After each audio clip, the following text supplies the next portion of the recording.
You're listening to Arsenal Pass, a flesh and blood podcast for players by players.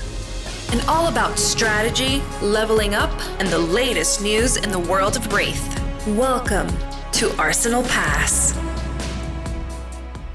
Hello everyone, welcome back to episode 220 of Arsenal Pass. Hayden here with Pankaj, Bhojwani. As always, this week on the pod, Super Slam has been announced, the next set for Flesh and Blood, releasing later this year. We know what we're going to expect. We've already seen the heroes. LSS dropped maybe all the heroes, but at least, majority of the heroes, which we'll talk about. Lots to speak about in that round. But also, week 2 of Nationals has been and gone. A ban and restricted announcement. There is many, many things for us to cover on the podcast this week. But first of all, of course, as always, how was your week in Flesh and Blood, Pankaj? It's been good. It's been intense. Prep for Singapore is in full swing. And as usual, I'm trying to brew something that's like a unique angle into the format. We'll see if I get there. You're not even playing, bro. Just learn the other decks. That's not the way I approach the game. And I think I might have convinced a couple of the people on the team to maybe explore this as well. They're actually testing as we speak. I was actually watching the game as you called me to record this, so that's happening right now. And aside from just on the CC side of things, a lot of draft reviewing as well. Something that we started doing this week is, we'll do like an in-house draft, and then we'll go over the log for it, or like the recording of it, and talk about the different picks. And like as a team, like everyone's like watching one person's POV basically, and go over like the replay effectively, which has been very, very useful to just learn more about like how everyone thinks about the format and the different cards that they value and the different biases and everything everyone has. So, yep, PT prep in full swing. What about you? I'm actually missing my team's limited meeting right now to record, but I had no other time that I could record this. Well, they actually swapped the time on me. The time for our team sort of like review and limited review and constructed touch base on current decks for consideration was meant to be tomorrow, and then last month they're like, no, like we need to swap it to today, and I was like, well, I've already made plans, so I will catch everyone up, but that's fine. Been a good week in Flesh and Blood. Same thing, from a different side of things, I guess, playing in PT Singapore in 2 weeks. It's actually crazy. Still haven't decided what I'm playing Class Constructed, which doesn't feel super comfortable to me at this point in time. I wish I knew what I was playing. I think I've basically narrowed it down to 2 heroes, probably with like a backup option. Weirdly, this time around, I feel like for the last few Class Constructed events or seasons, I've always had like a backup of things that I've been playing. So like, like Dromai, Enigma, Briar, like I've always had these kind of backups in Ultim, whatever, but I don't have one in this format because we've just had so many heroes living legend recently. I don't necessarily feel like I have a backup. So anyway, that's been good. And then just still trying to get my head around the draft format to a little bit. I've mostly focused on Class Constructed in the past week though, as I think what I want to do is I want to lock in a deck basically this weekend, lock in a hero, and then just spend time between tuning and doing some final draft prep is my kind of view of the next week and a half, basically. Mm-hmm. So you coping on Dash IE? No, Dash IE. You gonna be the one to LL her? No, I will not be. No, that's not one of the heroes. Rip. So yeah, that's fine. You mentioned backup, and I feel like Mech has typically been one of your backups, but yeah, this format doesn't seem. When has it ever been my backup? I feel like I'm getting a incorrect reputation here, Pankaj. I played it for 1 Nationals. Well, it was a very unique pick. It was in Zen meta, and you're like, I'm gonna bring Dash IE, and like I feel like it's one of those things where you're always like, could this be an angle into the format? Is I guess what I mean. Maybe more so than backup. I think Dash. I've always thought that Dash IE just has power, so it's always been about like, I think it's a very powerfully explosive deck with, I mean, the thing is High Octane's now banned, right? But when you had High Octane, when you have Spark of Genius, when you have Maximum Velocity, when you get to start with damage on the board or potentially like a late game item on the board, I think, Tickler Core as well, like the deck just has so much power, but it's kind of been left behind, or in certain formats at least it feels like it's been left behind, and or fatigue is too much of an issue for you if you're going to try the aggressive route. Setting up items, I don't think the item plan has been good in Dash, like in terms of like the pistol item plan has been good in Dash for a very long time, and High Octane ban definitely destroys all of that. So yeah, I think that's just kind of the reality of where Dash is. I've always thought that it's quite powerful. It's ebbed and flowed in terms of its viability, I think, but not of interest for me this time around. Well, yeah, no, it's not.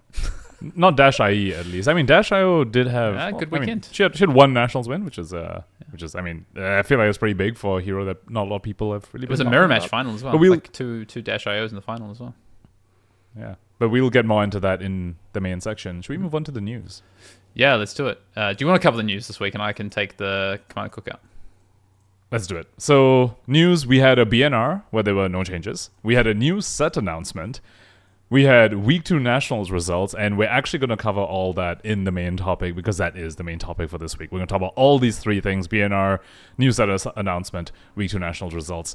I do want to take a moment to shout out all the coverage teams and all the casters for the various national streams we had this past weekend. It was such an entertaining weekend. I was like just catching up on VODs basically the entire weekend leading into like Monday and Tuesday as well.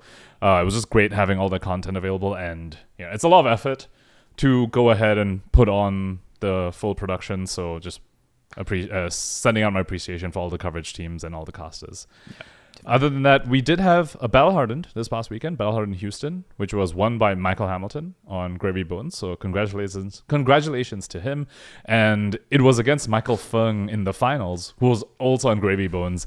And the two of them were on a very, very similar list. I mean, they test together. Their list was, I think, one card apart or something like that.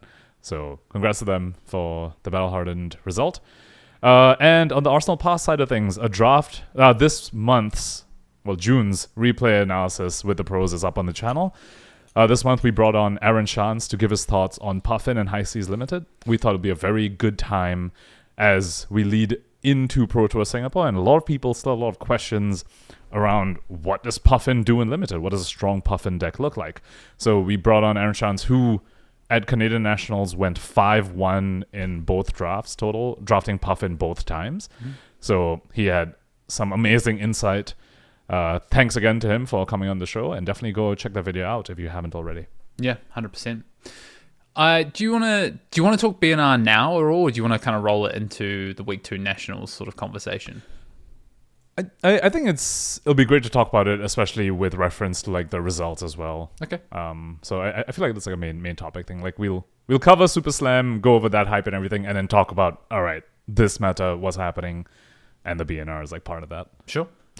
With that said, then, let's get into the Commander Cookout. This week, we're going to cover... So we do this every now and again. We've done it a few times, I think, since you've been on the pod with me, Pankaj. But comment section reflection in the Commander Cookout this week as we take stock of a big swath of comments on the pod last week. Thank you for all your comments, over 40-something of them, as well as a few on our audio platforms. If you do want to get your questions in, though, for Commander Cookout when we return to our regularly scheduled programming next week, we have a few questions that we've had over the last few weeks, so thank you for your questions.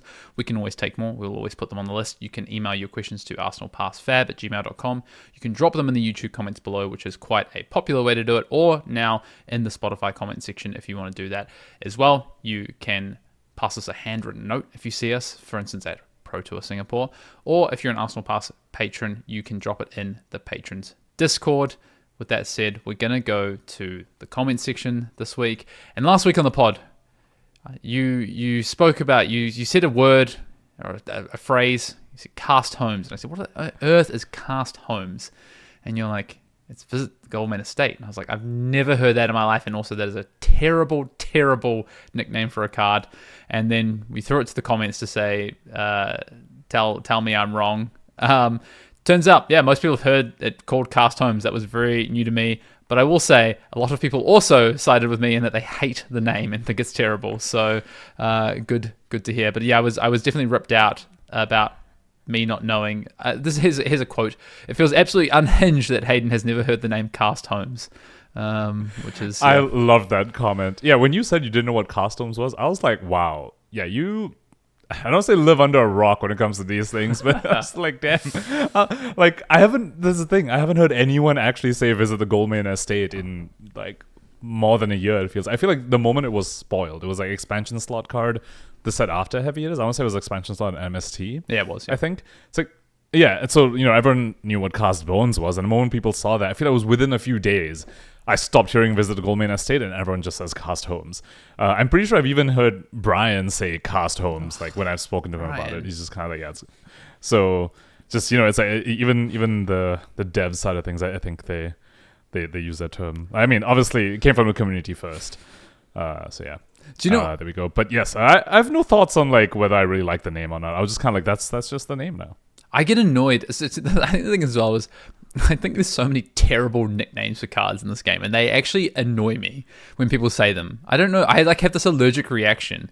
Like whenever there's a few that annoy me specifically. So maybe people have views on this one as well. But birthday cake for Ninth Blade is absolutely diabolical and terrible. Firstly, it doesn't look like that at all. Secondly, it has no reference to what the card does. I'm like, what on earth? The other one that I would say is a little bit more forgivable, but also annoys me almost as much, is cats. I'm like, what the hell is cats? Like, oh, it's Restless Coalescence. I'm like, Restless Coalescence. And I'm like, how does that work as an acronym? Like, no, it has cats on it. I'm like, oh, brilliant. Let's just start calling the card by what's in the art. This is... Yeah. Oh, anyway. That's what birthday cake is too. It's not. It doesn't look anything like a birthday the cake. Art looks like If anything, crown. I'll accept does, crown or diagram. There you go. That's what I'll accept. Diagram. I think when someone said that's birthday cake, I looked at the art and I was like, that makes sense. I could see how that became the name. Same with cats. People say cats. I'm actually curious about your thoughts on this because I know some people have what's it called? Like, intense thoughts. They have strong feelings about these two in particular, Slippy and Mario. I know some people really hated. What are your thoughts? They're short versions. They're just shortened. I'm fine with shortening a word. Like, those are perfectly fine. Arachne slips through the cracks. Slippy. Fine. That's a perfectly reasonable way to come up with a nickname. Arachne Marionette. There's two Arachnes. I would prefer to call it Arachne, but there's two Arachnes, so I just call it Marionette. Or Mario, I don't like as much, but Marionette is my preference, but it's fine. Whatever. It's definitely a lot better than Cats or Restless Coalescence or Cast Homes. Oh my goodness. From what I've heard for the Slippy and Mario conversation, I think some people really preferred that it be called Markney instead of Mario, like Markney, and the other one, I think it was like Crackney or something like that. Yeah, Crackney because slip through the cracks. Those are both that's what I've heard. As like people are like, oh, I wish that was a thing rather than Slippy and Mario, and I was like, you probably haven't heard any of these, have you? No, I heard those. Those are terrible. I'm going to make a big claim here. The community in general are terrible at coming up with nicknames for cards and heroes. There you go. All right. Well, you heard it here, folks. Hayden wants to come up with all the nicknames from now on. So we put you on nickname duty. Next time there's like a long name on a card. Like Restless Coalescence is a long name. I don't want to always say Restless. I just call it Restless Coalescence. I say Restless. Yeah. So from now, well, okay, see, that's not really a nickname. You know what I'm saying? That's just... you don't need a nickname. Like, you got to be a little more creative than that. So next time there's a long name, I'm going to ask you, all right, give us a name for it. That's not just one of the words on the card, because that's kind of just unoriginal and not creative. Okay. Shield Generator. There you go. That doesn't help with the length of the name. That's like longer than Restless Coalescence. It's like the same length as Restless Coalescence in terms of syllables. Like, sorry, you know that birthday cake is more than Ninth Blade, right? I was the same. Yeah, that's a fair point. That's a fair point. But most of the time, like, Visit the Goldmain Estate is like 20 syllables, and you just say Cast Homes, and it's like 2. The Restless Coalescence is like 15, and you just say Cats, and it's 1. So I tell you what, like, Arachne slipped through the cracks. There's so many syllables. Yeah, that's insane. Slippy. So it's fine. I'm coming around on Cast Homes because I've riled myself up so much about these other terrible names that now Cast Homes sounds really reasonable to me. Yeah. I'm trying to think of other long names. Oh, I guess Convulsions from the Bellows of Hell is a long name. But Levia, like, no one plays that hero, so they never really came up with a nickname for it. And there should be a better nickname for it. That's unoriginal. The card's not good enough to warrant it, don't worry. Exactly. It's in an unplayable hero too. Sorry, Mansant. But yeah. Yep. I do just want to cover a few other comments from the podcast last week. Now that... I feel like some people are going to be pissed at me after this. That were related to Cast Homes and nicknames last week. Acilio, someone was calling out, will crack into some top 8s during the Nationals this season. That's my prediction. I think that's a really reasonable prediction. I think Acilio is we spoke about it as this like really powerful glass cannon deck, and I think that's a very, very interesting discussion. We spoke about Brute last week, interestingly, and spoke about Intimidate, which is perfect timing because we're going to speak more about that this week, I'm sure. But there was a comment about excellent discussion on Brute cards, and that this individual thinks that Intimidate cards synergistic. The Intimidate cards synergistic because having... This doesn't make any sense. Multiples is much better than having one. Right, they're saying they're synergistic because having multiples is better than one. That's where the synergy comes. Yes, that's fine. Yeah. I think that's... Someone told me to play Levire at Australian Nationals. Sure, I'll play Levire at Australian Nationals this year. I'm not playing, so that's fine. Sure. What was that thing? Like in Logic, it's like true because like the set is empty or something like that. You can make any claim over an empty set because there's like nothing in it. That sounds like the sort of game you're playing. Basically. Oh, I like this one. In Norway, we call it Visit Papa. Yeah, that's hilarious. Got a rich daddy to go home to. Yeah. Someone said Hayden isn't wrong about people liking aggro, but he's a little wrong that Syndra is getting played because of that. A good amount of players are on her right now because she takes games from Gravy, and that is 40% of the field right now. Well, first of all, Gravy is not 40% of the field at all, but maybe at some point it might be, depending on where you play. I mean, it isn't though. When have we ever had a deck be 40% at a PT? Or a call. True, even like Aurora, like not counting Starvo again, Aurora was I think the most in recent history, and she was like 30 something. Was it like 30? Did it even? I thought it was 27. Was it 27? I thought it was 30. I thought it hit the 30s, but maybe because you were like, "Oh, it's gonna be low 20s," and I was like, "High 20s," and then I think it landed in the high 20s, right? I don't think any of us are calling quite the 30s, but anyway, I do think that is somewhat true. Like Syndra is a product of its own environment in terms of, but also I do think Syndra is like fairly powerful. Like it does put out a lot of damage, so I think people just gravitate towards it because of that as well. So I think it's some and some. I think we're both right. It's Pale Fox. It's also that I think it's a combination of Gravy and also Verdance, right? And like Syndra is also very fine to play into Verdance, which is I think was that sort of storm. But gonna talk about as a main topic, Verdance's stonks might be going down, so we have to see where Syndra lands post that as well. Yeah. Any other comments, or should we move on to the main topic? There was a great. I don't want to go into this, but someone asked a question, and actually, I think we'll save this as a Command and Cookout question. Basically, they said, touching on the Brute discussion, what do you think it takes for old WTR heroes to be back in the metagame? I think we'll save that. Yeah, because I think that there's you can go quite deep on that. A lot of great comments about design in general. Around like Mandible Claw being the reason that they can't necessarily explore certain things until that card's gone because of the go again element. So many different things.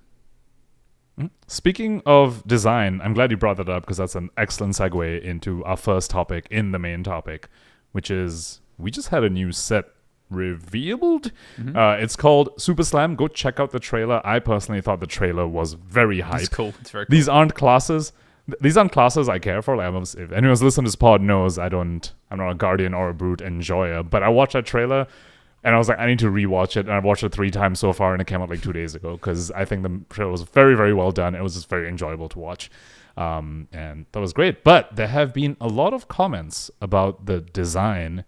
And when I say design here, I'm not talking mechanically, I'm talking aesthetically.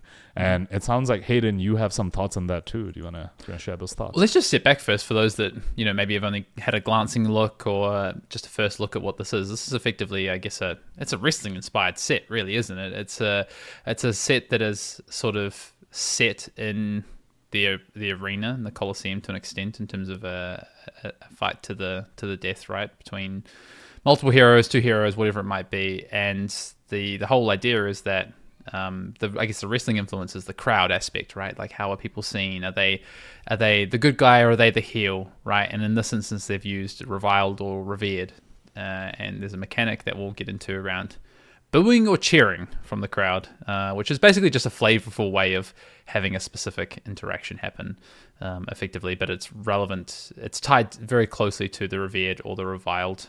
I guess it's a talent, right? Do we know? I guess it's a talent, being revered or reviled. I don't know. Seems like a talent.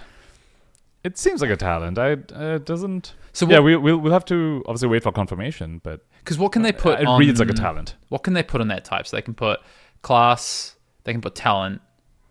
is there anything else they can put in that subtype? I guess they can.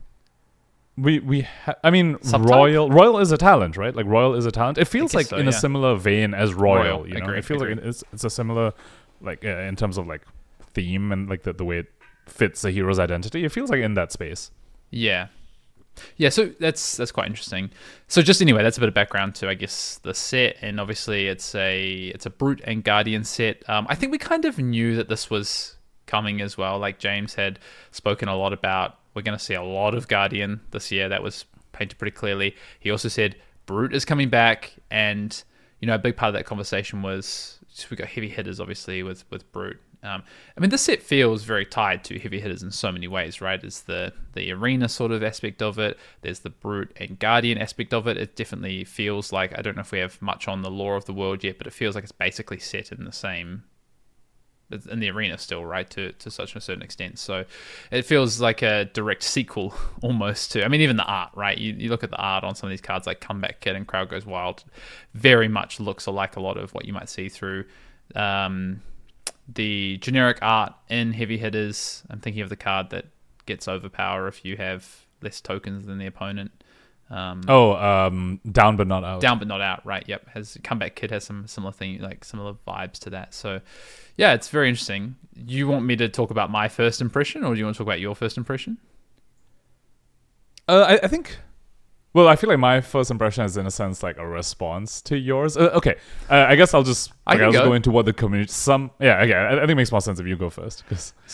I think in Pankaj you can provide some more. You know, you're closer to definitely community sentiment, and I think you do a much better job than I do of surveying the landscape and just getting a read on what sort of the temperature check is out there. And you know what, I'm always keen to hear about. It's interesting. I think as someone who is preparing for a Pro Tour, the announcement of a new set for me before the Pro Tour it's going to be less of a focus because there's a lot of things happening in the world of Flesh and Blood right now, and for me the number one piece is get ready for Pro Tour Singapore. So secondary to that will be, once that's over, then I will definitely be devoting more attention to this new set and what that might look like. So that's always quite and this is different. We often have kind of first announcements at the keynote speech, right? So if we go back to High Seas, for instance, that hype was built at the weekend of Pro Tour, for instance.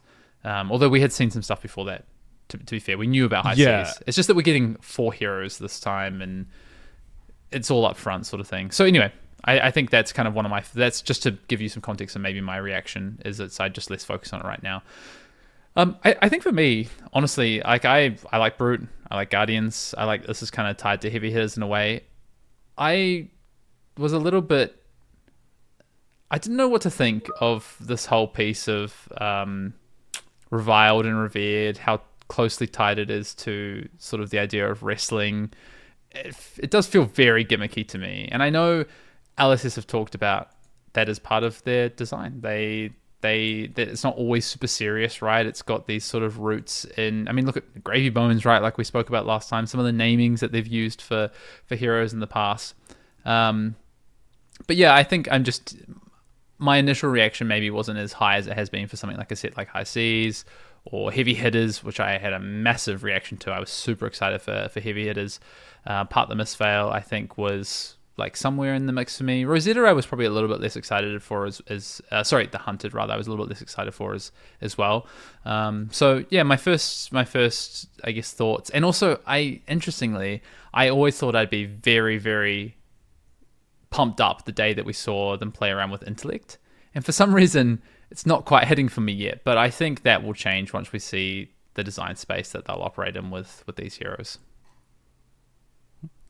I need to sort of consciously disentangle the conversations I've been a part of after watching a trailer and sort of go back to how I felt when I first watched a trailer. And for me, it was just, I was like, ooh, this is... Like, I didn't have any negative sentiment regarding the aesthetics of it when I was watching a trailer. I was like, oh, this is... I knew, obviously, by the end of it, I was like, hey, these aren't really my classes, but I was like, this seems like an exciting set. Somehow the trailer made me hype despite me knowing that I'm not really into these classes. And then afterwards, to your point about community sentiment, I was a little bit surprised at how many people sort of echoed the sentiment you're saying, where it's kind of like, I heard a lot of people say, man, this like I'm a Guardian player, I'm a Brute player, but this just like isn't doing it for me for some reason. And that's something that, I guess it's not something I fully relate to. I was just like, it feels almost like, I wonder whether if Everfest had a trailer, which Everfest was like we got like trailers, like would people have said the same thing about Everfest? Because I feel like it does have that similar vibe. It's like if you took Everfest, the vibe of like, I don't know, some of the cards in Everfest, if you think about, I don't know, the cards with like the clowns on them, right? The bingo and the cash out or whatever. Yeah. If you took that vibe and you combined it with heavy hitters, that feels like what this set kind of is, like that sort of vibe. And I was like, that's Flesh and Blood. I was like that. So which is why when people are like, oh, this isn't Flesh and Blood. I was like, I didn't feel like it was that far out of theme, at least for me personally. I think I'm coming. Honestly, no. I think my initial reaction was more aligned with the opposite of what you're saying, right? Like what we just kind of spoke about, and maybe some of the sentiment about how closely does this feel like Flesh and Blood? I think the more that I digest it, the more that I spend time with it, the more that we're discussing it, for instance, today on the podcast, the more it starts to settle in for me as, I think this is going to be really interesting design space. I think it's going to be, I'm super curious to see how they go about it. I mean, we'll talk about some of the specifics that we already know about the set, but for instance, in Limited, no weapons. Now I'm starting to think about the mechanics and the gameplay aspect of it, and that starts to get really exciting for me. So yeah, I think the other piece, I think this always happens for me personally, and maybe some other players feel this as well, some other enjoyers of Flesh and Blood, is that when you see a new talent and it's something that doesn't quite fit into your expectations of how the game might play out, so this revered and reviled, and how closely that is tied to something like the crowd booing you or the crowd cheering you, I think that can take you out of it a little bit. And I think for me now it's starting to make more, it's starting to it's thematic. That's the whole thing. It's not the theme of Flesh and Blood and the mechanical play of Flesh and Blood so often don't necessarily tie that closely together until you actually start to have the cards in front of you. And I would say that there's been times where they never really click for me, like from a thematic standpoint, and that's fine. And there's other times where they do. Clash is the best example of where the theme and the mechanic fit so perfectly together for me. But there's been other times for me where it's maybe not it's not hit as well. But I think for the most part they've done a good job. And once you start to play with it, High Tide, for instance, I think works really well and is so thematic. I think it just starts to fit together once you start to have the cards in hand and playing with them. I'm glad you brought up the crowd cheers and crowd boos part, because that was the one thing that when I was watching a trailer, so before I even got into the discourse again, like my unpolluted reaction, if you will, that was the one thing where I was like I said, the aesthetics, I was like, this is fine. It definitely took heavy hitters and went push into like more Everfest like art route, but I was like, this is still okay. But the crowd cheers and crowd boos, when I was reading that on the hero cards, that was the one which sort of, where I was like, ooh, this is potentially just slightly immersion breaking for me. Yes. Mostly because I don't always view like every 1v1 in the game to be happening in an arena. Like, okay, if you put two heavy hitters heroes or two Super Slam heroes against each other, or like, those kind of heroes together, and be like, okay, yes, I can see this happening in an arena. That totally makes sense. But when you put like Gravy Bones versus like Prism or something, I don't see that happening like in an arena. You know what I'm saying? So having crowd cheers, crowd boos on the cards, I was like, oh, so that means every match with like one of these heroes involved is happening in an arena. I was like, how does that work when like the other side's like throwing a boat at you? You know what I'm saying? Where I was like, that was the only part of me where I was like, Again, not the aesthetic part of it. Is literally just the text. Crowd cheers. If it said you get inspired or you feel dirty instead or whatever, it's more personal, I'll be like, okay, then I have like no problem with this. It's just you have put a setting around it when I have not always envisioned that setting in a 1v1. Depending on the heroes that are involved, basically, is like what I'm getting at. But again, not too much of a thing. I think overall I didn't really have that much of a I don't use the term revulsion, that seems a bit strong, but I think some people had there's a bit of like a shock factor for a lot of people. I was like, oh, this is very different. I didn't have that. Okay. Yeah, I don't even think I initially had that. I just had I just think I was a little bit underwhelmed initially, but it's going to be I think this one's going to be a slow build. I think where sets like Heavy Hitters, as soon as I saw it, I was like, hell freaking yes. Like, this feels like Welcome to Wraith. I'm so pumped up by this. Or where I saw High Seas, I'm like, you know what? I don't like pirates, but also at the same time, these heroes look cool. We're getting a mechanologist. That's super exciting to me that we're we've passed bright lights now. We're getting a mechanologist. So I think that one, some of those were maybe initial hits for me, and then some of the other sets have been slow builds for me, I would say. So, and in this case, I think this one's going to be more of the slow build. But yeah, do you want to talk about some of these heroes? Should we at least talk through the 4 heroes? Actually, before that, I think I want to go over some general notes, Yes. which I think are important. You covered no weapons in limited, which I think is very, very interesting. That's a cool Well, it's a design wrestling space. match. You can't bring your your club or your claw in. So, well, it's interesting because of KO's text specifically, where it says it's different from old KO's text, and you have to wonder maybe you equip stuff during the match, which would be kind of cool. Well, you he's grab a he's folding chair or reviled. something. Yeah, exactly. Yeah, you grab the chair Yeah, from underneath yeah. the ring. Exactly. Yeah. So that's a cool aspect. That's interesting. It's great that they are really. It feels like they're really pushing the boundaries on what limited means. We saw that with macro, and we saw that what they can do with macros, like now with Treasure Island. Mm-hmm. And they're going even further now. They're like, okay, no weapons in this, and like, will there be a macro on top of this? And really that creates a weapon. change. But it could be, right? Like, you have to imagine it's probably going to be like some arena macro, right? So it's interesting. The other thing I can't wait for the like the steel cage or the ladder macro. That's what I'm excited for. And in terms of set makeup, I think it's interesting for people who didn't go take a look at the product specification sheet. There are 31 expansion slot cards in this set, which is about double what we've had since expansion slots were introduced. The past few sets were like 14 to 15 expansion slot cards each. Super Slam has 31, so that is a lot. You have to imagine some of these are probably going to be the weapons for the heroes in CC for the adult versions, because they're going to be unplayable in CC if they don't have weapons. So that's cool. There's also a bit of a sort of muscle memory difference in the way you open the packs, which was interesting. Instead of removing the last 2 cards of a pack now, you remove the first card of the pack. So that was also interesting. It's not, you don't remove 2 cards anymore, you remove 1 and you remove it from the front instead of the back. So 15 card packs? And I actually didn't look at the number of cards. But quickly. the other thing, this is for the collectors out there, super rares are back for the set. There are 40 different super rare rarity cards and also 42 Majestics.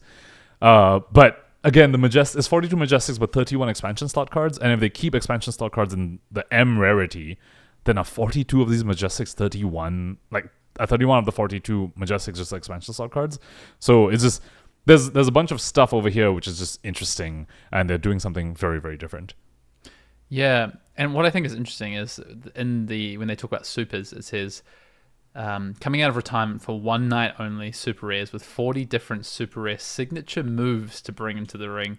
Super Slam is packed full of exciting, explosive gameplay options for sealed deck and boosted draft. So what this kind of tells me is that they're playing around with, I mean, it says one night only. I'd be interested to see if they go and potentially bring supers back even another time. Are they playing around with the pull rates of supers versus Majestics to help with limited in particular, and this view of like Majestics feel too bomby, let's move the Majestics to like the expansion slot, to your point. So you might even see class cards like Guardian cards and Brute cards actually be in the expansion slot that are powerful Majestics, but you keep some of these cards that are impactful, they're still important for constructed, and they have a really interesting impact in limited. In the super rare spot, the pull rates become higher, they're less polarizing in limited, potentially, is what I'm thinking. Yeah, I was going to bring that up as well. Like, it's like a balance lever, right? In a sense, where you 100%. you control how many are like opened at the table, but you can have more of super rares open than Majestics, and you can accordingly adjust the power level of the cards and to shape the limited format even further. And yeah, to your point, I do wonder whether we'll see something like this again. Let's see how true the one night only is, because I do think it is a interesting balancing part of limited as well. Just to add on the expansion slot. So if you didn't see this as well, the expansion they've listed in the article, the expansion slot replaces a basic rarity card in around 1 in 6 boosters. So. Mm-hmm. There is also an armory deck releasing for one of the new heroes, so similar to High Seas, where we had a Gravy Bones armory deck. Although that one was, I think a lot of people expected it because it's also a new class. But in this case, Pleiades, which is the revered Guardian, is having an armory deck released alongside the set release as well. And the other 3, I guess we'll we'll see. Maybe they just felt like Pleiades needed a little bit more support. With that, should we go ahead and take a look at the heroes? Yeah, 15 card packs, by the way. It is. I looked it up. So, okay, 15 cards per pack. You get your front card, as to your point, that you pull out immediately. Sorry, I just saw it before. What the options are. I've lost it now. But basically, it's either the Majestic, the Super Rare, the Basic. Wait, is this Super Rare? Sorry. We'll have to find this. Oh, here we go. It removes. So it's either a basic card, an expansion slot card, a legendary rarity, a Marvel rarity, or a cold foil. So the supers sit in the back of your pack in your usual rarity slots, along with the Majestics that aren't your expansion slot cards. But there's very minimal of them, interestingly. So yeah. All right, which hero first? Let's do Pleiades. I guess she's the one who's gonna have an armory deck. So she is our revered Guardian hero. Now, she has 40 health and intellect 4, and I know we always say, we always read out the intellect of the heroes and it never matters, but in this set it does matter. So we'll get to that. She has 4 intellect, and she has the ability instant tap, and that was something else that people spoke about, that tap is now, it seems like it's going to be in more of the game than just like high seas, which is interesting. I think James did kind of say that it was going to happen though. Yeah. Which made sense. Well, we saw bits of it with the Ira Armory deck equipment already, and Golkez Rum, for example. That's, any hero can use it. So, instant tap, remove a suspense counter from an aura you control. You may put a suspense counter on an aura of suspense you control. Whenever the crowd cheers you, create a confidence token. So this is just... Literally, I don't know what half the cards on these. I don't know what half the words on this card mean. So, but I do wonder whether that's partly why they thought she needs the armory deck, because like an aura of suspense is almost like Gravy Bones' allies, right? Where it's just like, if you're gonna put this new sort of card type in a sense, you might need the armory deck just to support it, because there's no existing Guardian cards that are auras of suspense, and if her whole deck is built around it, she might need more support. Yeah, I mean, I don't know what this means. I've had a little bit of a think. I think there's a lot of things that get taken from Magic, plus other card games as well. But one thing that this reminds me of, and I don't think it's because it's the same word, and they don't tend to use the same word as Magic, is suspend in Magic is effectively like a delayed into the battlefield effect. So like you have suspense counters on a card, and then once the last suspense counter comes off, it comes into play, for instance. Before then it sits in the banish zone or outside of play. I don't know if it's gonna be similar for Pleiades, but interested to see. And then confidence token, no clue.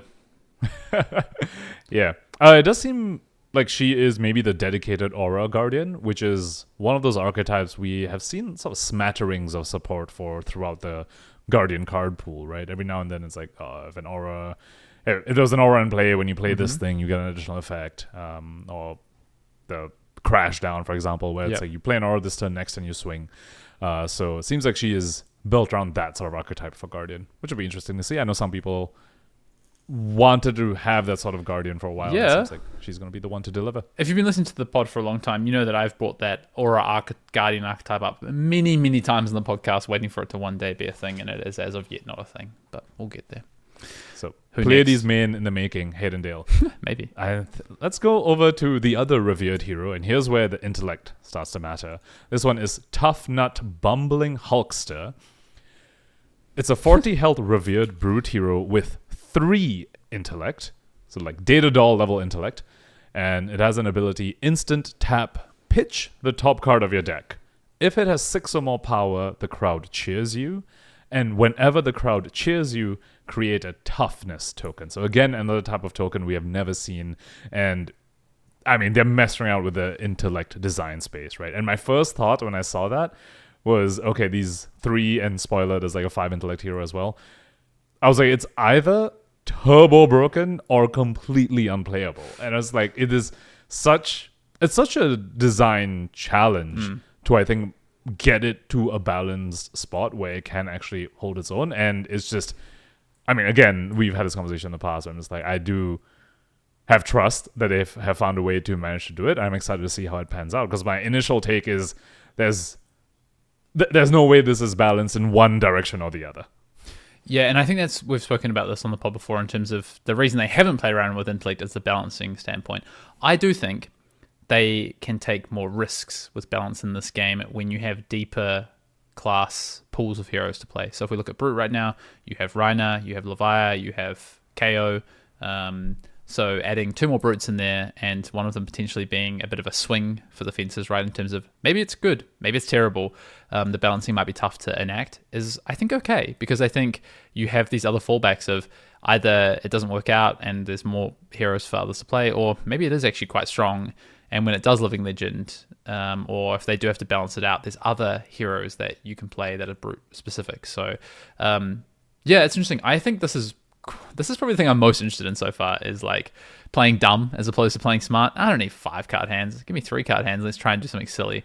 No, probably not. But so you're a rock gamer. I mean, have you ever, everyone instantly went to rock. Of They're course. like, this is a rock deck. You put 54 blues in your deck. No, you put like 51 blues in your deck and 9 defense reactions, and you just rock your opponent every turn. yeah, that sounds bad. Okay. It doesn't sound good. It does sound bad. Yeah. But I think what is quite cool is, they're playing into more of the design space of uncertainty and variance, right? I mean, this is pitch the top card of your deck, right? So there is inherent variance in what you pitch off the top. It's hard to necessarily build around and play around. That's not my particular sort of style I like about Flesh and Blood personally. I like more of that consistency and more knowledge, I think, is power to me when I play Flesh and Blood. But I will grant you, I think it's quite interesting.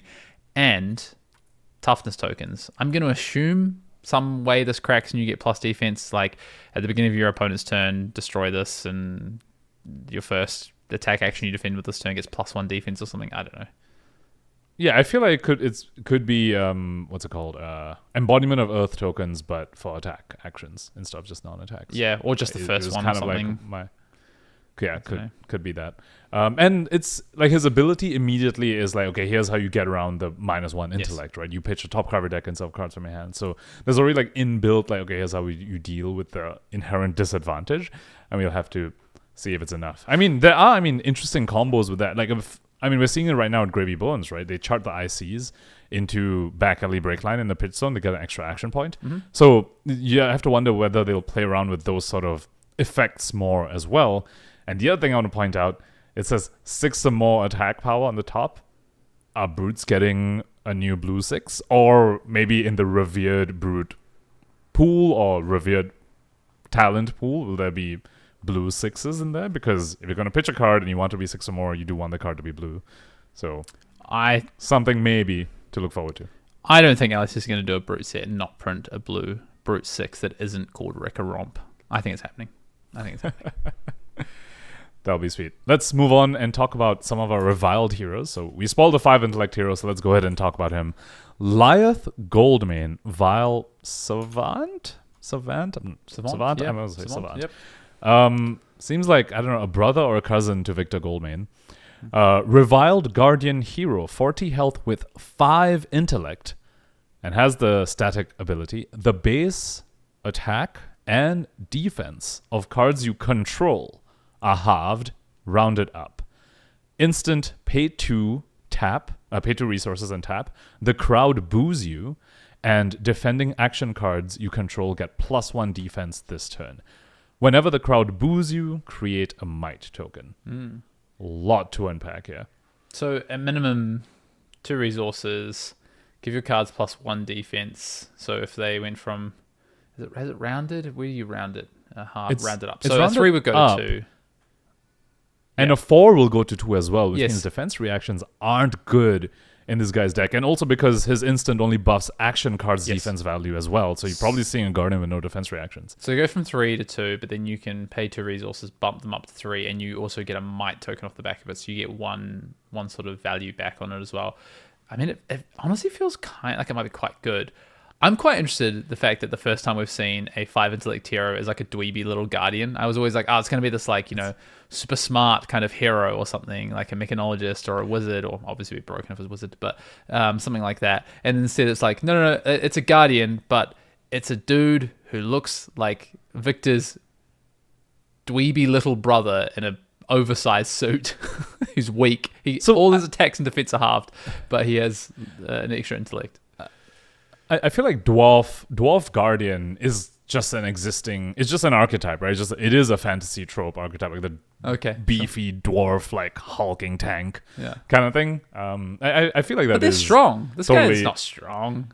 Life is lame. Well, okay. So here's the thing. I think the downside of the 5 intellect obviously is the base attack being halved. Right? I mean, the base defense being halved as well. He's just very aggressively slanted. The base attack, but I think you have to read into the base attack of cards you control. So it's two very important things here. Control, I believe, is just stuff that's in the arena, which means if you play something like Rouse the Ancients, you can reveal cards from your hand that have their attack won't be halved. Now, I'm not entirely sure whether that'll be the way he goes, because then you're still having beefy attacks in your hand that are never going to play. But what I will point out is it's the base attack that gets halved, which means still pump it up. It doesn't have pumps. Yeah, so your pummels will still be +4. Your might tokens, which this guy is creating, is going to be pumping for the full value.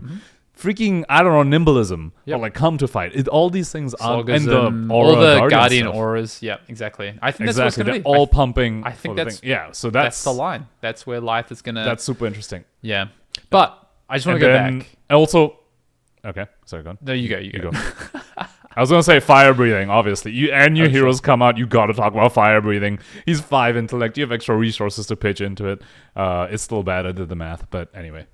I just want to point out, I feel like it's not this, this dwarf kind of guardian you kind of speak about. I think genuinely this is, hey, Victor, he's rich, comes from the Goldman estate, his cast homes, whatever he's doing. He's got all this money, comes from rich family, he's very privileged. He's got his great human companion alongside him. And then Life, on the other hand, is like also part of the Goldman, but is like really smart. Kind of comes from a rich background, but just never hit the gym, had a bit of a growth stunt, and instead I feel like that's my lore. That's my background lore anyway. Interesting. I took dwarf to be it's a fantasy race, right? It is a race in fantasy. Yeah. I mean, I just don't think Life's a dwarf. That's all. Oh, he is though. I mean, in the trailer they literally call him a dwarf. Ugh. Yes. I prefer my background story, but okay. Sure. All right. Next, we have a returning character, not returning hero. This isn't Rhinar from Heavy Hitters. We have KO Underhanded Cheats. It's a new version of KO. It's a reviled brute hero, which is 40 health and 4 intellect. We're back to the regular intelligence for the heroes in this game. It says you start the game with 1 weapon zone, which notably is a different templating compared to I forget the full name of KO from Heavy Hitters, but that KO. And he has instant pay 4 resources, tap, target attack action card you control has 6 base power. Whenever the crowd boos you, create a Vigor token. So the Vigor token, already you see the synergy with the ability, obviously. You have a Vigor token, you just need to pay 1 blue to do the thing. But then this was very interesting to me. The first thing that came to my mind was, okay, so it seems like he wants to play attack actions, like small attack actions, similar to Lyeth in that sense, where you don't play small ones so they don't get halved too much on Lyeth. And for KO, you don't play small ones that have powerful effects, and then you pump them up with his ability. But what that also means is that maybe is he the first brute we've seen so far that isn't going to lean into Blood Rush Bellows, which, we spoke about this before. It feels like Blood Rush is potentially one of the design limitations, in a sense, of the brute class, where it's like, it's the art of war, right? So if a brute's can play it or can be built to play it, they're always gonna play it. So how do you work around it? And it feels like this sort of design maybe is like, hey, here's how we're doing a brute that isn't centered around Blood Rush, and you do these other things instead. And I think that's pretty cool. Yeah, I really like that. That's actually really cool and a great shout. And we did speak about that the other week, right? Of like, it feels like where all the power and brutes come from right now is Blood Rush Bellows, and that feels like it's really limiting. It's not. It's not super exciting. It means that you've got these real differences in the way the game's play out of like, how many Blood Rush Bellows did I draw? And I think, potentially a hero that gets away from that and works on more consistency of hero. I actually think this is the hero that I'm most excited about so far, from what we've seen. I think this hero ability is really cool. I think it naturally works synergistically with itself with the Vigor token. What I'm interested about though is, what is his potential? Will he have a signature weapon, right? Because of course, Mandible Claw is tied to other KO. What does that mean? Will they make any changes to signature weapons, etc., etc.? So, yeah. Yeah, also because the templating is you start the game with one weapon zone and his name is Underhanded Cheat. I don't know. It's just there are a lot more questions to be answered about these heroes. But I do think, coming back to our earlier conversation about like the design and stuff, I think the mechanics, like mechanically in terms of how the games are going to play out, I think these are very, very interesting heroes, and I'm looking forward to seeing more cards. Do you think this KO is kind of like, when you see, have you ever been to like the seaside, or there's like a seagull that's like pretending to have one leg so that it can get extra food, and then it like gets the food and then it just puts its other leg down and just flies away? Have you seen that? Where birds like pretend to have one leg, like I'm so hurt, I only have one leg, please feed me, and then like jokes, I have two legs, see you later. Oh, I actually haven't, but that's funny. So there were a whole bunch of other cards previewed as well. I feel like we do want to talk about this season, like Nationals happened and BNR happened, so I'm thinking we spoke about the heroes, we spoke about general thoughts. I think we just move on to this meta and what we're expecting for this coming week and everything. Yeah, sounds good. Awesome. But yes, if you haven't checked out all the previews and the trailer, definitely go ahead and check that out. Go check out the product sheet as well to get all the juicy info on the next set. With that, Hayden, we are in the middle of national season. In the midst of this Super Slam hype, or unhype for some people, I suppose. We're in the middle of national season. There's another nationals coming up this weekend. PT Singapore's over the horizon. And we just had a BNR with no changes. I'll go ahead and give my first thoughts over here. I think there's been a lot of sentiment that the format is very, very healthy and no changes is totally the right call. It's one of those things where I was like, I feel like we're like at a precipice, and I feel like we're already seeing... Basically, TLDR, I think Call to the Grave would have been a fine hit. I'm not upset that there were no changes, but I wouldn't have been surprised if Call to the Grave was hit as well. I think there are some warning signs that Gravy is potentially a little bit out of bounds, but of course, everyone who knows me, I'm obviously biased against a board state deck, so obviously there's part of that going on as well. But we'll talk more on the main topic about Gravy's prospects, so to give my piece that I wouldn't have minded Call to the Grave being banned. What are your thoughts, Hayden? I think I said last week that I would be very, very surprised if there were any bans coming this time around. That weren't... I didn't speak to this. I think what I would have put, if I was to say, if they told me there's going to be a ban, what I would have put money on is probably a preemptive ban for things like potentially Remembrance. These cards that have been lingering around that I think have a limited... I have an expiry date on them, I think, personally. I didn't think it was going to be anything to do with this meta. I think LSS are pretty happy with this meta. I sit on a slightly opposite side of you on, not to a massive degree. I do think Gravy is very good, but I don't think that it is too good. I don't think that it's unbalanced. So I definitely didn't think they were going to ban anything from the Gravy side. So yeah, and I think for me, it kind of made sense. I assumed it was going to be business as usual and that we head towards PT Singapore at this point. I just also think that effectively they've got 2 weeks of events. They've got the final week of Nationals coming up this weekend, and then they've got Pro Tour Singapore. And I think they can afford to... I don't think anything is going to get crazy out of hand before Singapore, so I think they can easily afford to wait. There also is a sort of looming aspect to this as well, which you alluded to earlier. The Ira Armory deck, right, is coming out. Yes. And maybe that's a very good matchup for Ira, which I think so far the sentiment I've been hearing is that, I mean, when you have a card that says if this hits, draw 2 cards, kind of good probably into the ally-based deck, it'll probably be quite a significant shift in terms of general Ira deck building that we've been seeing. Because if we're going to draw into, I don't know, Sound the Alarm and CNC, that's not very impressive. You need, like, Go Again. You need to play like a more traditional ninja for that to be extremely effective.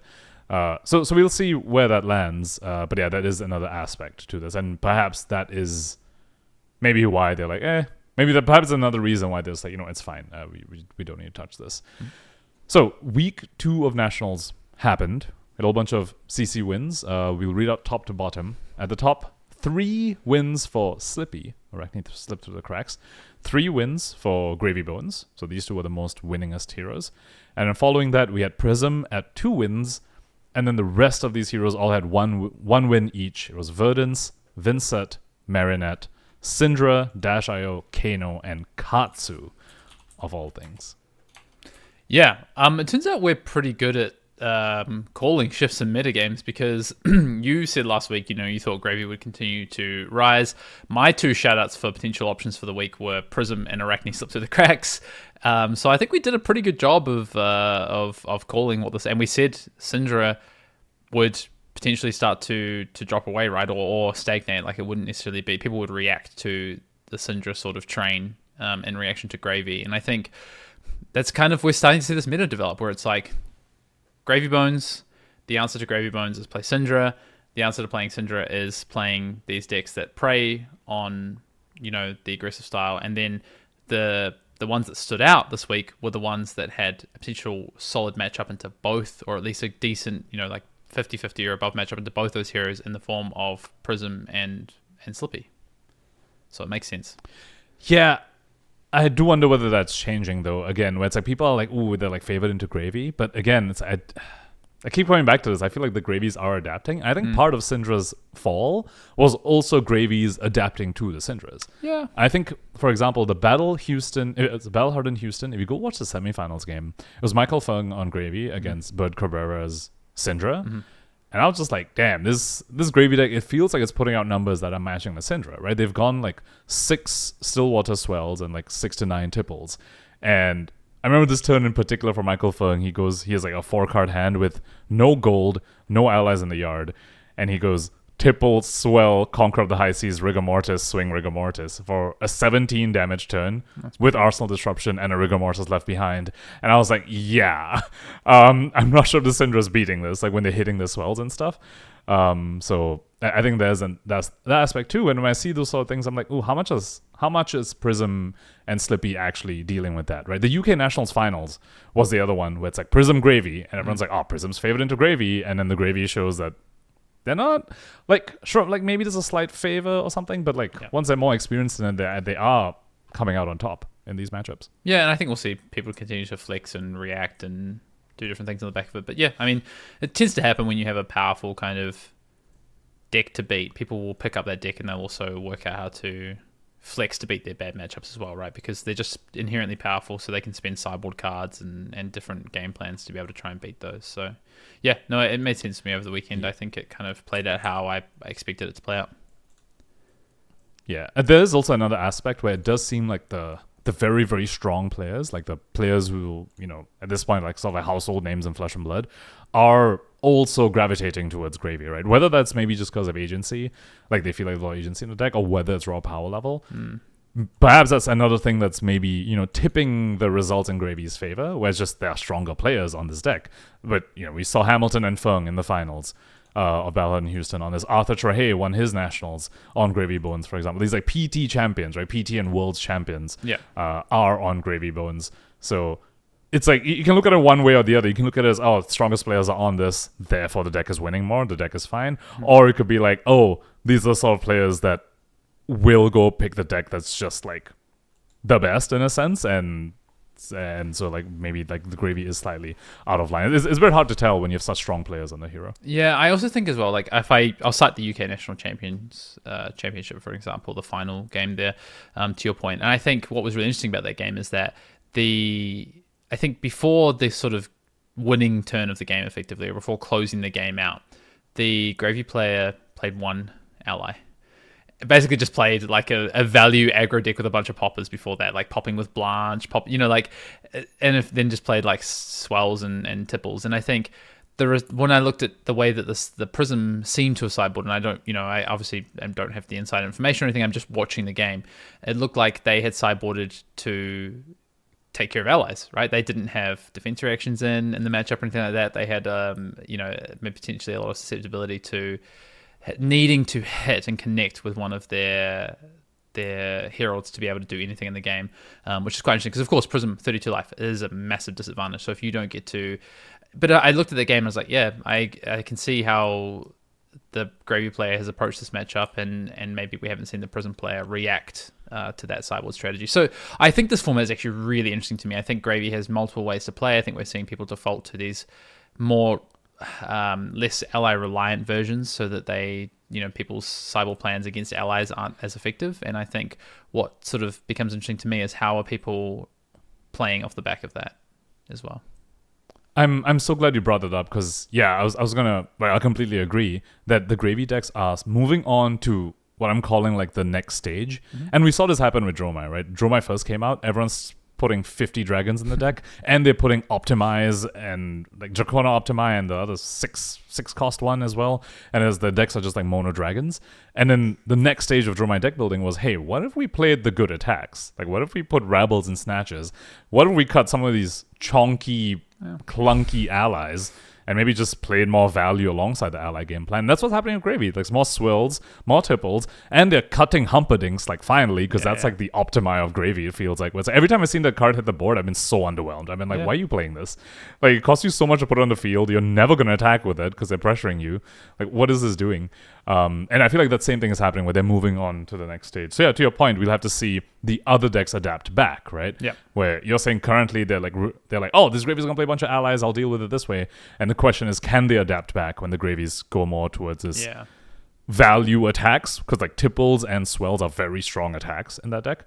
Alongside this ally game plan, do the other decks have the tools to deal with that? I think some do and some don't. That's the thing, right? And to varying degrees. So. I think Slippy is a really interesting one because Gravy can put out damage for sure. So it can either put the allies on the board or put out damage. Defending, on the other hand, is not necessarily Gravy's strong suit, and to put defense reactions into the Gravy deck is a real cost. And I think, I do actually think Slippy just has a really good matchup into Gravy. Like it makes sense to me. I think it's better than Prism because I think it's easier for Gravy to react to Prism than it is to Arachne. They can naturally be like, well, I want to play CNCs. I'm happy to play Blanche. I think this is a good, mirror card, for instance. So naturally it can play these poppers. And you know what? I just have Tipples and Swells and good ways to pump damage and draw cards. I don't necessarily need to play an ally until it's to like finish my opponent off or put them in a position where they have to if I effectively gain life from it or whatever it is. So whereas I think Arachne might be a little bit more difficult because it breaks outside of Gravy's natural game plan to try and have to deal with Arachne in some ways. So yeah, I think it's going to be some for certain heroes.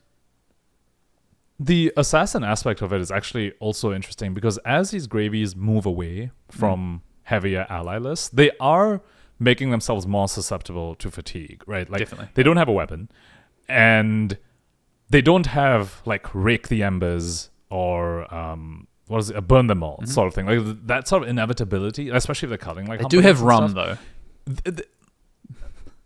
Yes. So they can set up big... Sorry. Like, they can set up big turns of damage. So they do have these in-game win conditions. Yeah, I guess what I'm talking about is that to some extent, the damage is finite in the deck. Sure. Especially if they go down on the ally count. So I think that's the other thing where maybe we're talking about how the other decks can now adapt back to Gravies going low on allies. Maybe you move towards you don't have a weapon. Your weapons are your allies, and you're on few of them now. You're not on, like, I don't know, 13 or 14 allies. What if I just deal with them and block out everything else you're doing, and then just dagger you to death in the end, right? And if you're playing something like Slippy, you kind of do have that angle where you can maybe threaten them on both axes. You're like, oh, you gave me space.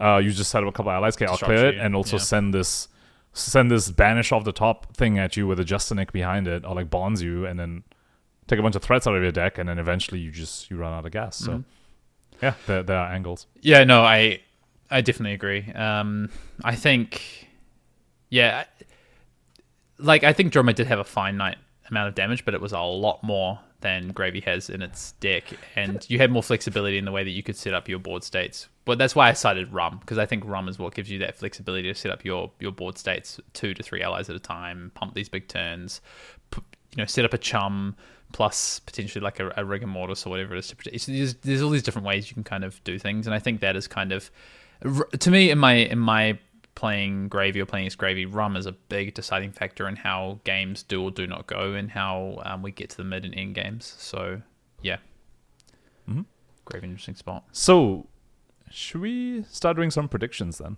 I just want to call out a couple of these other. Yeah, I just want to call out a couple of these. It's worth noting Syndra still won an event last weekend, won Nationals win. Did, from just looking at some data, like from top 8s we did still put some heroes into top 8 for sure. But Arachne had a good weekend in week 1 and had a really good weekend in week 2. And Gravy the same thing, a lot of top 8s in week 1, a lot of conversions in week 2. So it really does feel to me, like we spoke about top 5 decks, those sorts of things.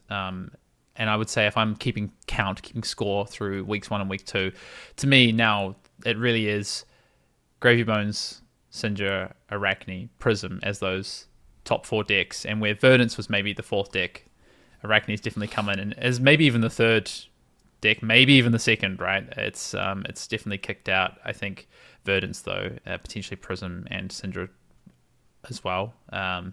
That 5th slot continues to be like really contentious. Dash.io had a win this weekend in a mirror match, or like a Dash.io All Finals in the Netherlands. Katsu had a win this past. Kano had a win this past weekend. That's quite interesting to me as well. If Prism is falling away, of like, oh, okay, Kano into Slippy and Gravy Bones and Syndra is quite interesting. So yeah, there's just a few things that are happening in this meta where the decks sort of flux, and I think you've got some predictions you're going to make, but then decks come up around it, which I think is, we've seen it over the first 2 weeks of this format. I think we're going to see it this weekend. I think we're going to see it when we get to PT Singapore as well. And honestly, personally, as a player preparing for PT Singapore, that's what I'm trying to predict and trying to find that deck that is going to be, it's the right time for that deck on the right weekend. The Ferris wheel is definitely moving, and now it's moved to the point where Verdance has been moved off the top part of the Ferris wheel, but Gravy has been at like the center of it all. Like Gravy is sort of like the fulcrum of the stuff. Things are moving around, and he's the constant.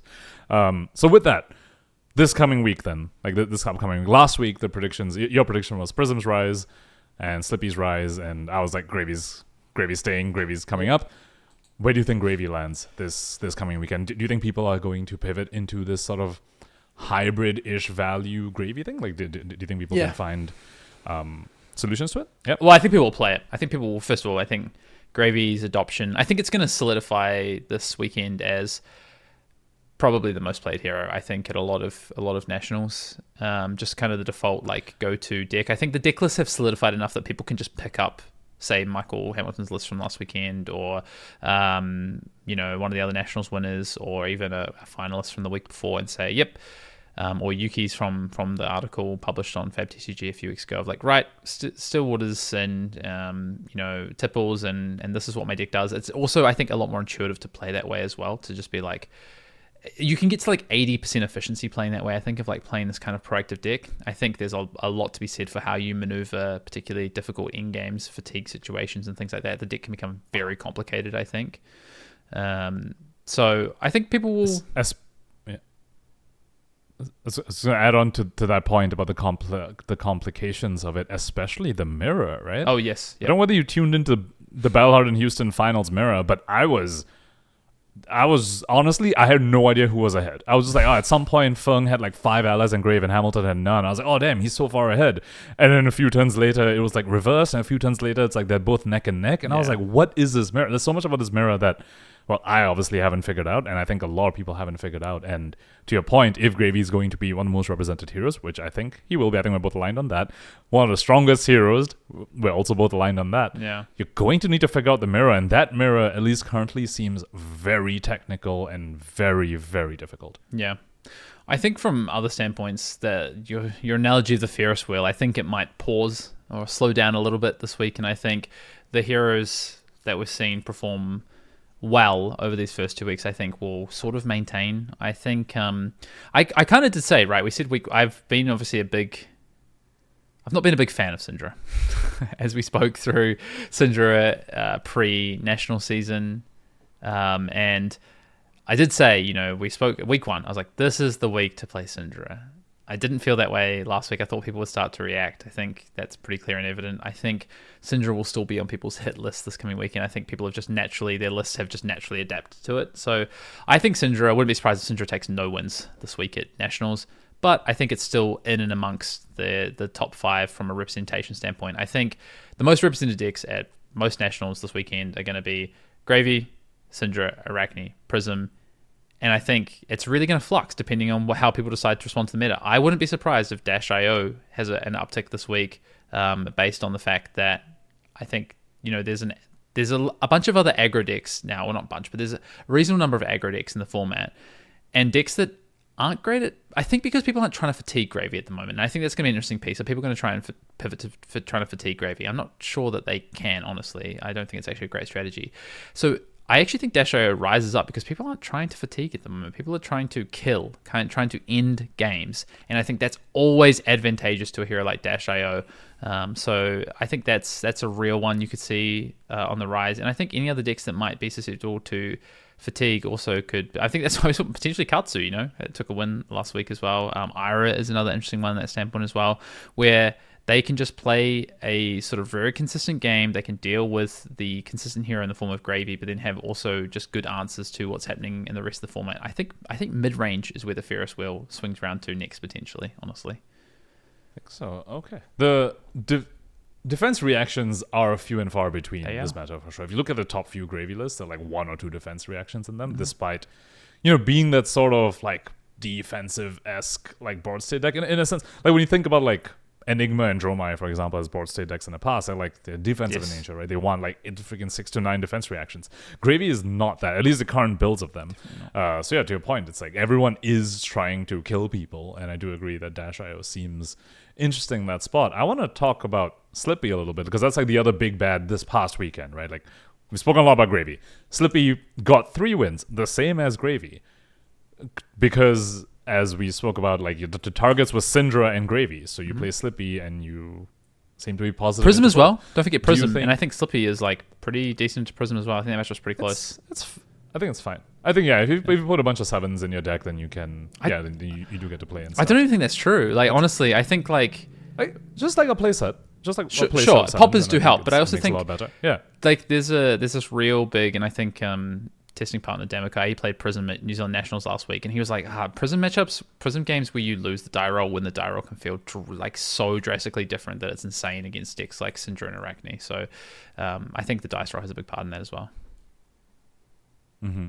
So where do you think Slippy lands? Do you think Slippy continues to be the big bad, or do you think he maybe gets targeted the way Syndra was targeted, and then Syndra went down the Ferris wheel and Verdance went down the Ferris wheel? Do you think Slippy can maintain their spot up there?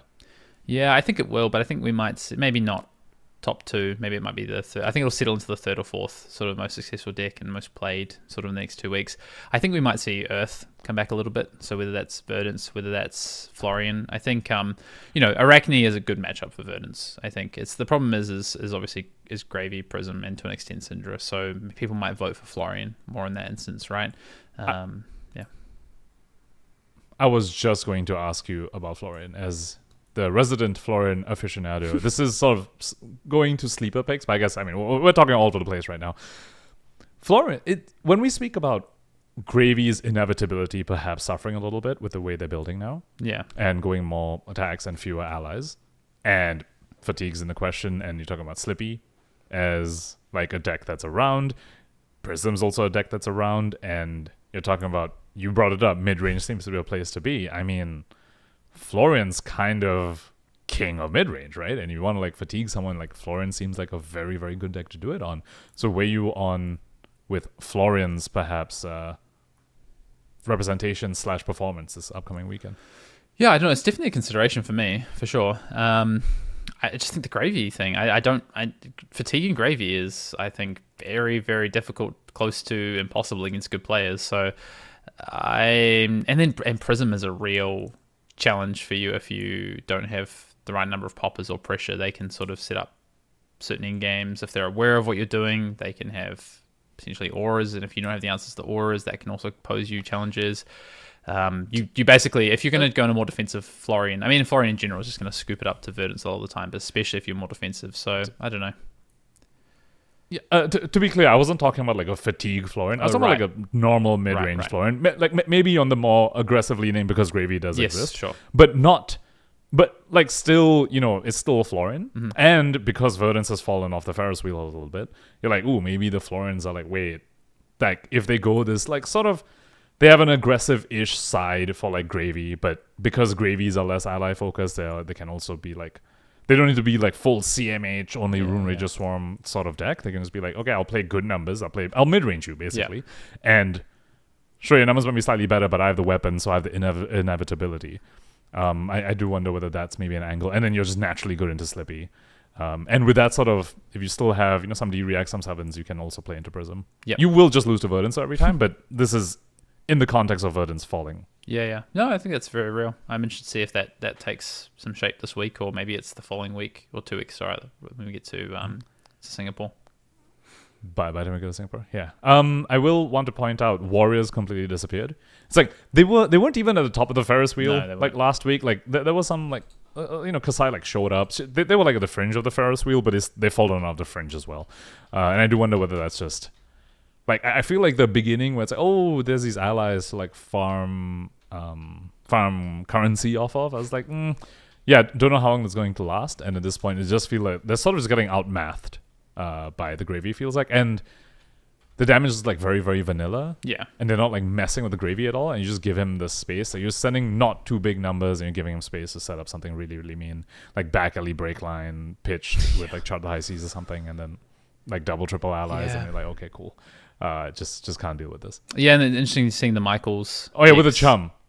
Yeah. With a chum as well. Like if the double, triple I thing has a chum in it, like the Warrior just like can't deal with it, right?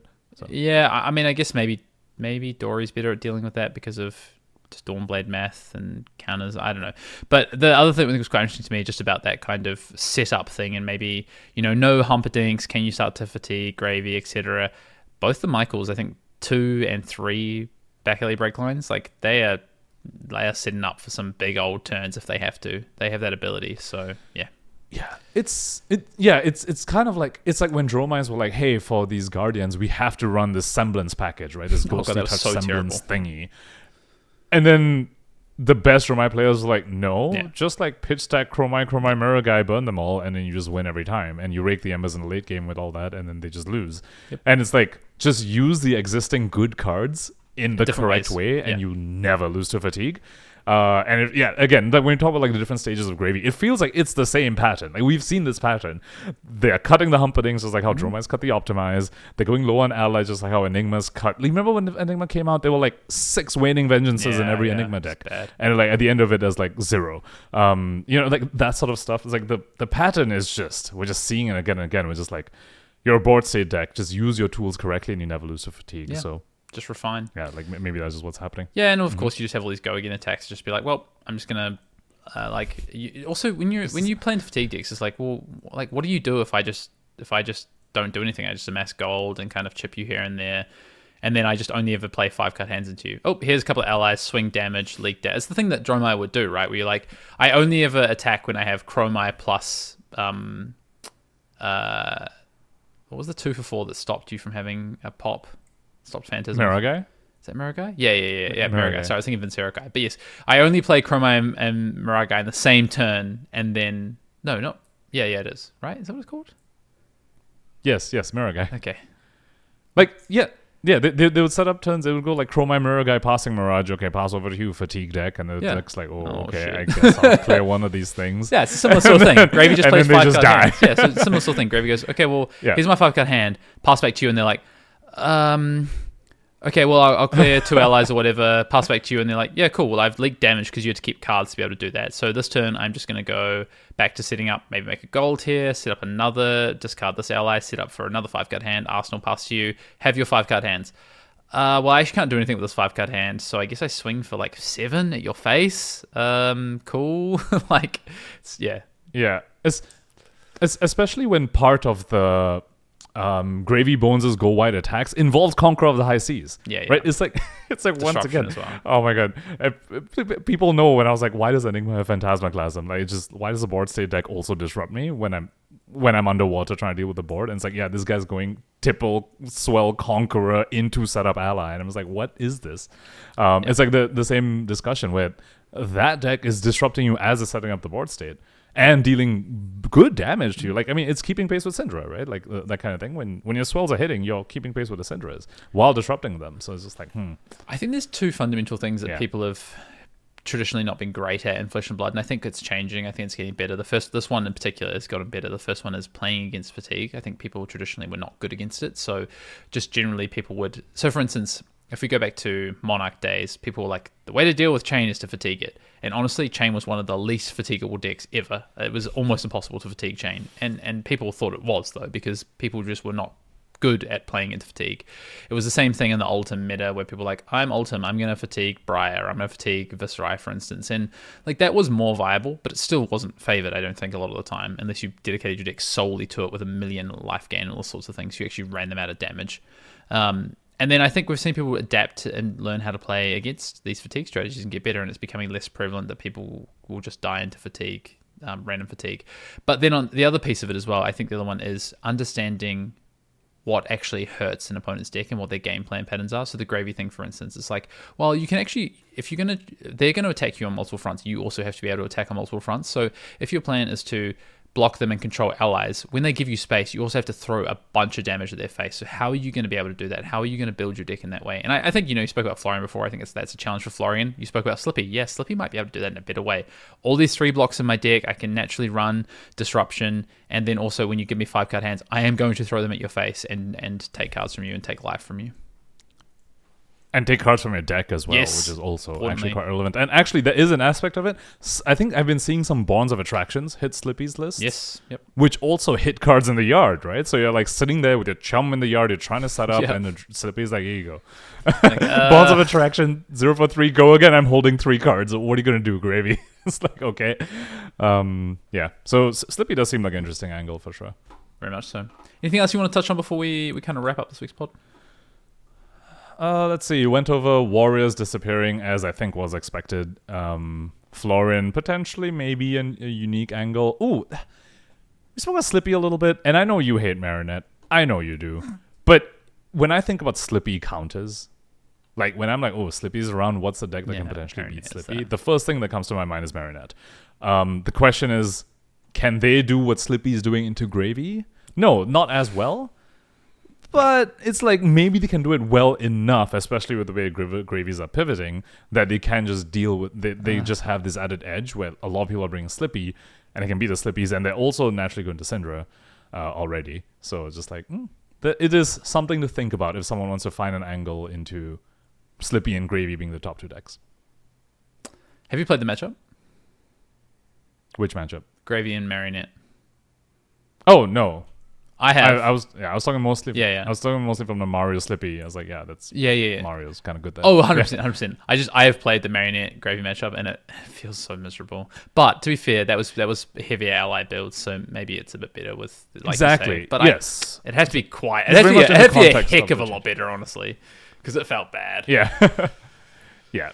I could see it just not being good enough because literally you don't have a hero ability. Like literally, Mario just doesn't have an ability. Yeah. Which is wild. It's not even like, oh, the opposing hero is marked, so you get these passive effects. No, you have to be attacking the marked target. I know. So, dude, like it might be better now, but like the first 2 times I played it, I flipped into Trapdoor like twice in a row, and I was like, oh my god. This is so miserable. I can't even present damage. Like, I at least just need one of the other flips so I can present them some damage and then clear an ally afterwards. But it was like, nope, not happening. So, it felt bad.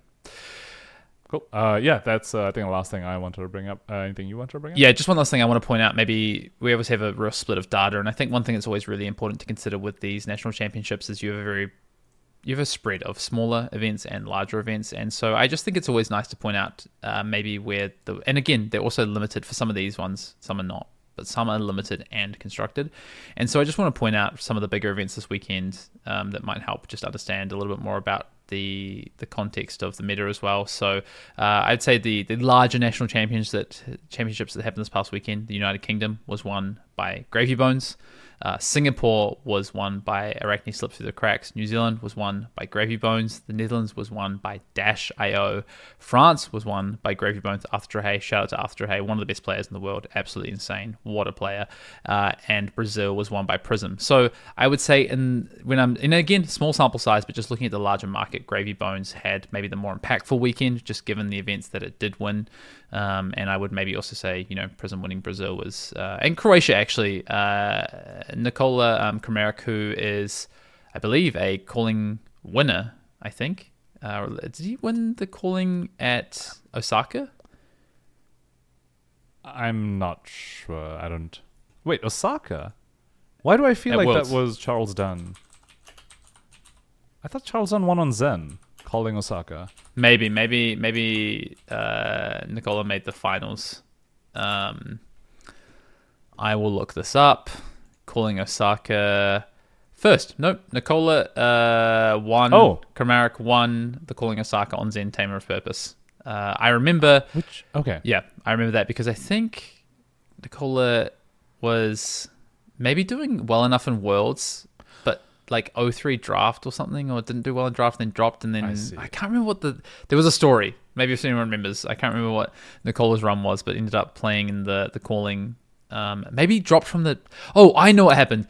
Nicola was in the team, so didn't make day 2 at Worlds. Played the Calling, or dropped to play the Calling with a pretty average record, but the Croatian team, I believe, made the top 4 at World's team event, and then he didn't play the semi-final because he was playing in the Calling, so they just played 2 players that played the semi-final. I'm pretty sure that's what happened. Someone can correct me if I'm wrong, but I'm fairly sure that was the story. And then ended up not showing up to support the team and potentially to potentially win the team event, but instead won the Calling. So I'm sure Nicola talked to their teammates and had a conversation about that. But now a national champion as well. Yeah, maybe I'm confusing at Amsterdam. I feel like there was one like tier 4 event which like Charles Dunn won the attached Calling, like on Zen. But okay, that's great to know about Nicola. That's a funny story. I just noticed, this is the same Nicola, right? I just realized it's probably quite a common Croatian name, but I'm pretty sure the last name Kramaric, right? It's it's the same. Okay, it's the same player. I just wanted to double check that. I've just also found that they also play. Yeah, cool. I had a bit of a panic there for a second. Congratulations. Yeah. Also, we'll be remiss to not suddenly remember that Guardian exists as we close out the pod. What? Does it? Yeah, they didn't show up. They haven't been showing up. Slippy's up there. Maybe they can do something. I don't see how they beat Gravy. It's like, I feel like you can cope on Florian to maybe have a slightly aggressive sideboard where you can beat the Gravy. The Guardian, I mean, Rouse and Zealous they can't play the big blues again. I don't know. We've been saying this for weeks. They haven't been showing up.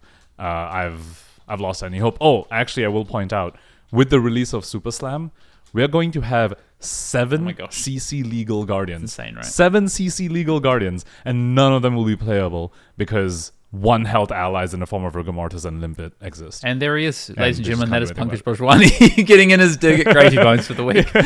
And board state heroes. 1 health and 2 health must clear allies, and it's like, okay, cool. There's 7 Guardians. Maybe that's why they haven't rotated out, because this keeps happening. Yeah, we'll see. All right, that is Arsenal Pass episode 220. Lots happening in our little world of flesh and blood, or our rather big world, our Wraith, world of Wraith. Super Slam announced and on its way. Ban restricted announcement was a bit of a fizzle, but I think to be expected. Nationals week 2 has happened. Week 3 is coming up this week, the final week of national season, and we are just 2 weeks away now from Pro Tour Singapore. Lots more to discuss as we get towards the Pro Tour, and then post the Pro Tour, of course, all eyes will turn to our Mastery Pack Guardian. It'll turn to Super Slam, of course. There is what is happening between World? There must be another ProQuest season, right? As well?